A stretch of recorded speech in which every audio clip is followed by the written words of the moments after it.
নভেম্বরের 30 তারিখে আমরা বড় মার পুজো দিতে গেছিলাম। তো অনেকদিন ধরে ইচ্ছা ছিল যাব, তো আর যাওয়া হয়নি। তো আমি, দিদি আর রিয়া, মানে আমার দিদির মেয়ে, তিনজনে মিলে গেছিলাম।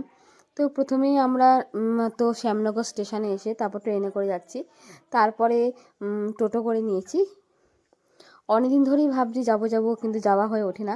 আমাদের বাড়ির খুব থেকে বেশি দূর না নৈহাটি, তবুও যাওয়া হয় না, কেননা আমি এসে তো আর থাকা হয় না। এবার যেহেতু আছি তো ভাবলাম পুজোটা দিয়েই দিই। তো প্রথমে আমরা এখানেই তো ডালা নেব, আর যেখানেই ডালা নিতে হয় সেখানেই পায়ের জুতোর রাখার ব্যবস্থা আছে। তো আমরা তিনজনেই ডালা নিয়ে নিয়েছি। আর ভিড় তো মানে প্রচণ্ড ভিড় ছিল। শুনেছি মঙ্গল শনি আর মঙ্গল শনিবার তো ভিড় থাকেই, আর রোববার যেহেতু ছুটির দিন, তো সানডেতেও খুব ভিড় থাকে। তো আমাদের প্রথমে ঠিক ছিল আমরা মানডে যাব, কিন্তু একটু মানে অসুবিধা ছিল মানডে যাওয়া, সেই জন্য আমার দিদির মেয়ে থাকবে না, তো সেই জন্য আমরা সানডেই গেছিলাম। ভিড় থাকা সত্ত্বেও কিছু করার ছিল না, সানডেই গেছিলাম। তো প্রচণ্ড ভিড় ছিল, আমরা তো প্রায় 2.5 ঘন্টা লাইনে দাঁড়িয়ে থেকে পুজো দিয়েছি। যদিও আরেকটু যদি আগে বেরাতাম তাহলে হয়তো একটু ভিড় কম হতো। আমাদের বেরাতে বেরাতে 9টা বেজে গেছিলো, তো আমরা আরও অনেকটা ভিড়ের মধ্যে পড়েছি। তো আমি কন্টিনিউ দাঁড়িয়েছিলাম না, আমার সাইডে বসার জায়গা থাকে, তো সেখানে আমি বসেই থাকছিলাম।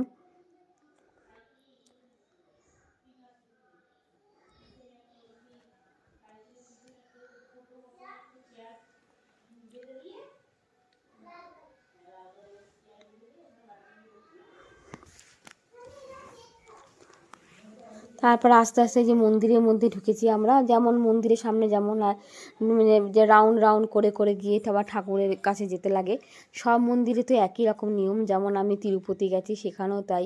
তারপর রিসেন্ট কাশ্মীরে গেছিলাম, সেখানেও বৈষ্ণব দেবী গেছিলাম, তো সেখানেও একই নিয়ম। মন্দির মানে এরকম নিয়ম। তো মন্দিরের মধ্যে তো খুব ভিড় ছিল।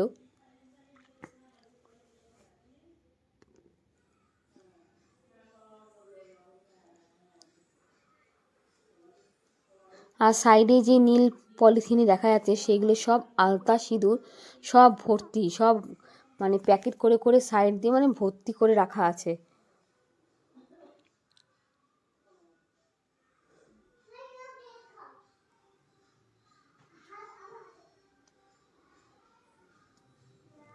তো মায়ের পুজো দিতে গেলে তো কষ্ট করতেই হয়, এটা তো স্বাভাবিক কথাই।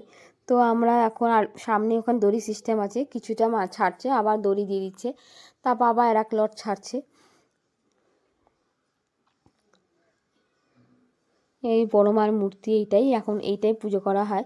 আর কালী পুজোর সময় তো অন্য মূর্তি, বড় মায়ের মূর্তি পুজো করা হয়, সেটা তো তোমরা সবাই জানো।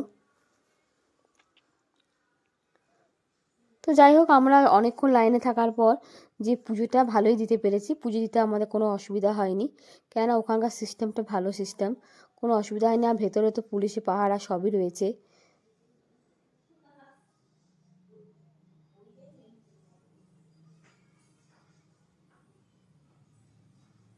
তো পুজো দিয়ে আমরা বাড়ি চলে এসেছি, আমাদের আস্তে আস্তে 2টো বেজে গেছিলো। যাই হোক, ভালোই পুজো দিয়েছে এই আর কি। তো ভিডিওটা আমি এখানেই শেষ করলাম।